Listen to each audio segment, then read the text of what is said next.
Shalom, perkenalkan nama saya Sonia Tolaka. Saya mahasiswi dari Institut Agama Kristen Negeri Kupang, program studi pendidikan agama Kristen kelas A semester 5. Nah, di video kali ini saya akan menjelaskan materi tentang kompetensi guru. Ada 3 pokok bahasa yang akan saya bahas di sini, yaitu yang pertama pengertian kompetensi guru, yang kedua profesionalisme guru, dan yang ketiga komponen kompetensi guru. Kita masuk pada topik pembahasan yang pertama, yaitu pengertian kompetensi guru. Kompetensi merupakan penguasaan pengetahuan, keterampilan, dan sikap yang ditampilkan melalui proses kerja yang diharapkan bisa dicapai oleh seseorang setelah ia menyelesaikan suatu program pendidikan. Menurut Menteri Pendidikan Nasional, kompetensi diartikan sebagai perangkat tindakan cerdas dan penuh tanggung jawab yang dimiliki seseorang sebagai syarat dalam melaksanakan tugas-tugas sesuai dengan pekerjaan tertentu.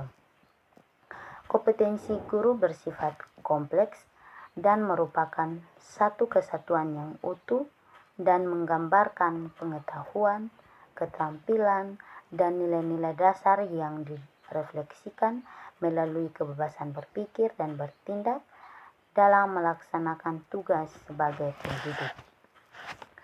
Ada 6 aspek dalam konsep kompetensi, yaitu yang pertama pengetahuan, pemahaman, kemampuan atau skill, nilai, sikap, dan minat.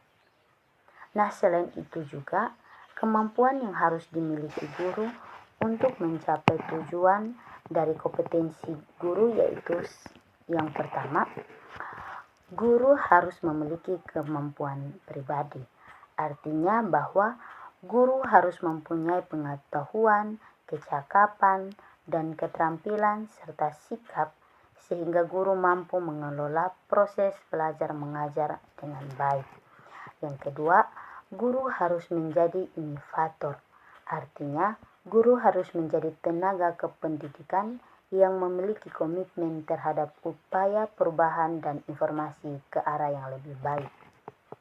Yang ketiga, guru harus mampu menjadi developer, yang artinya guru mempunyai misi keguruan yang mantap dan luas. Usaha dalam meningkatkan kualitas dan kompetensi guru merupakan suatu masalah yang rumit. Karena citra guru yang relatif kurang, sulitnya mendapatkan guru yang berkualitas, berdedikasi, dan memiliki empati dalam mendidik siswa. Oleh karena itu, profesi guru harus ditingkatkan agar dapat bersaing dengan jenis profesi yang lain. Jika tidak ada upaya dalam meningkatkan profesi guru, maka profesi guru tidak bisa mendapatkan dan menjaring tenaga-tenaga muda yang kompeten. Guru sebagai manajer kelas harus bertanggung jawab terhadap tugasnya dalam menyampaikan materi pembelajaran, menentukan metode pembelajaran, dan menyusun bahan pembelajaran dari waktu ke waktu demi pengembangan siswa. Yang kedua, profesionalisme guru. Salah satu komponen pendukung bagi keberhasilan peningkatan mutu kependidikan adalah profesionalisme guru. Kemampuan dan keterampilan mengajar sangat perlu dimiliki. Pemahaman tentang kurikulum dan penguasaan materi merupakan prioritas utama seorang guru.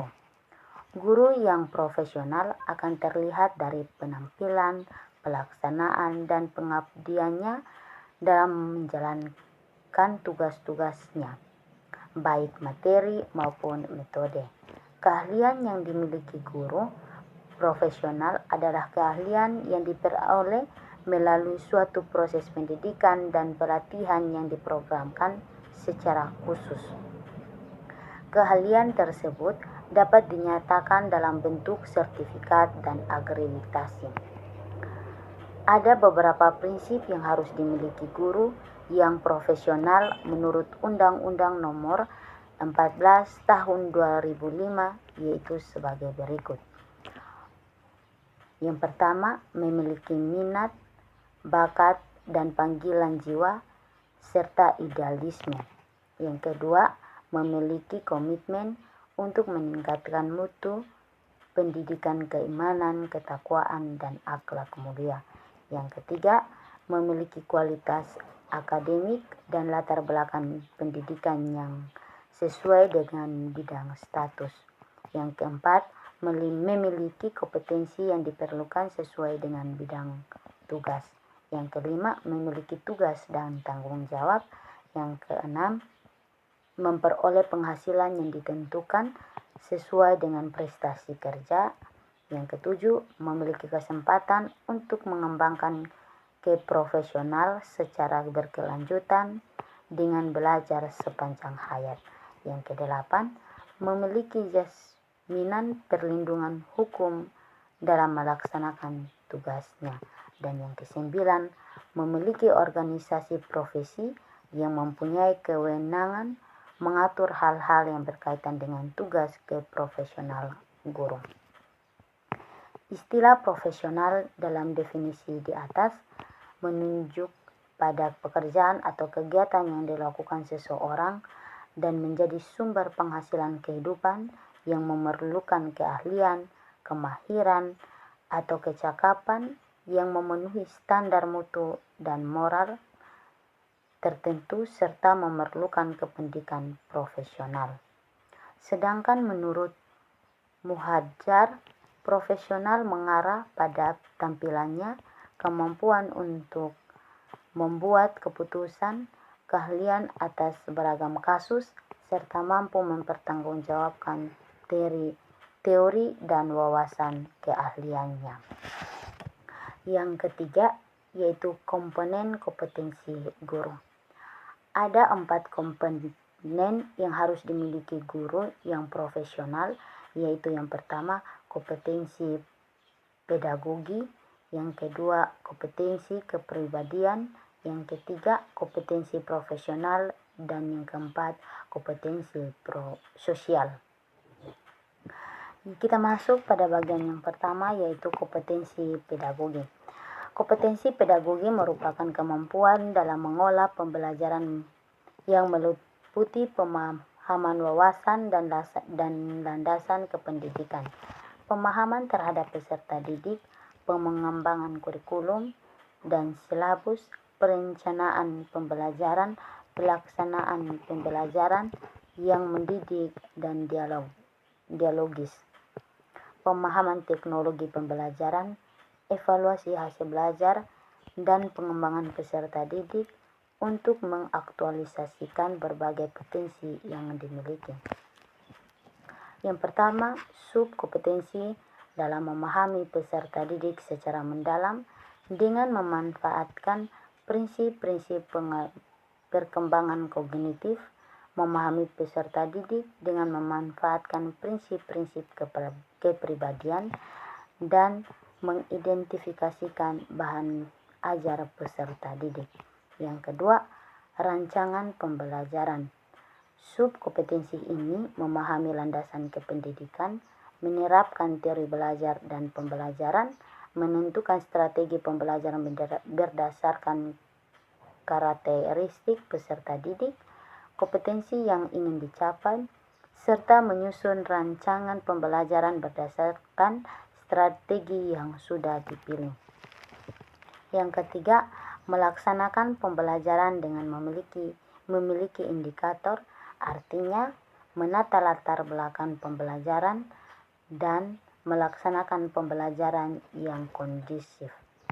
Yang keempat, subkompetensi merancang dan melaksanakan evaluasi pembelajaran dengan merancang pembelajaran evaluasi, proses belajar yang berkesinambungan dengan berbagai metode, menganalisis hasil evaluasi proses dan hasil belajar untuk menentukan tingkat ketuntasan belajar dan memanfaatkan hasil penilaian pembelajaran untuk perbaikan kualitas program pembelajaran secara umum. Yang kelima, subkompetensi mengembangkan peserta didik untuk mengaktualisasikan berbagai potensi yang dimiliki siswa. Yang kedua yaitu kompetensi kepribadian, mencakup kepribadian yang beriman dan bertakwa, berakal mulia, bijaksana, demokrasi, mantap, berwibawa, stabil, dewasa, jujur, sportif, dan menjadi teladan bagi siswa dan masyarakat secara objektif, mengevaluasi kinerja sendiri dan mengembangkan diri secara mandiri.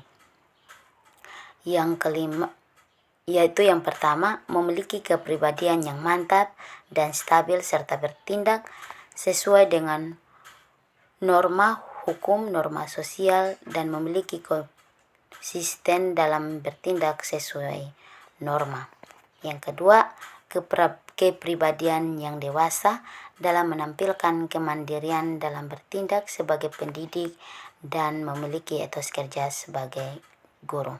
Yang ketiga, kepribadian yang arif dalam berpikir dan bertindak. Yang keempat, kepribadian yang berwibawa, memiliki perilaku yang positif terhadap peserta didik dan perilaku yang dapat disegani. Yang kelima, kepribadian yang berakhlak mulia dan dapat menjadi teladan, selalu bertindak sesuai norma yang religius yaitu iman, jujur, ikhlas, dan suka menolong. Yang keenam, kepribadian evaluasi diri dan pengembangan, memiliki kemampuan untuk berintrospeksi dan mampu mengembangkan potensi diri secara optimal. Yang ketiga yaitu kompetensi profesional, merupakan kemampuan dalam penguasaan di bidang ilmu pengetahuan, teknologi, seni, budaya yang dapat meliputi penguasaan materi pembelajaran secara luas dan mendalam, sesuai dengan standar isi program satuan pendidikan, mata pembelajaran, serta menguasai konsep dan metode disiplin, keilmuan, teknologi, atau seni yang relevan dan secara konseptual menaungi program satuan pendidikan. Yang pertama, subkompetensi menguasai substansi keilmuan yang berkaitan dengan bidang studi dan memahami materi yang ada di sekolah, memahami struktur, konsep, dan metode keilmuan. 2. Subkompetensi menguasai struktur, yaitu menguasai langkah-langkah penelitian dan kajian kritis untuk memperdalam pengetahuan. Yang keempat, kompetensi sosial. Kompetensi sosial merupakan kemampuan dalam berkomunikasi lisan dan tulisan dalam kehidupan masyarakat dengan menggunakan teknologi komunikasi dan informasi secara fungsional.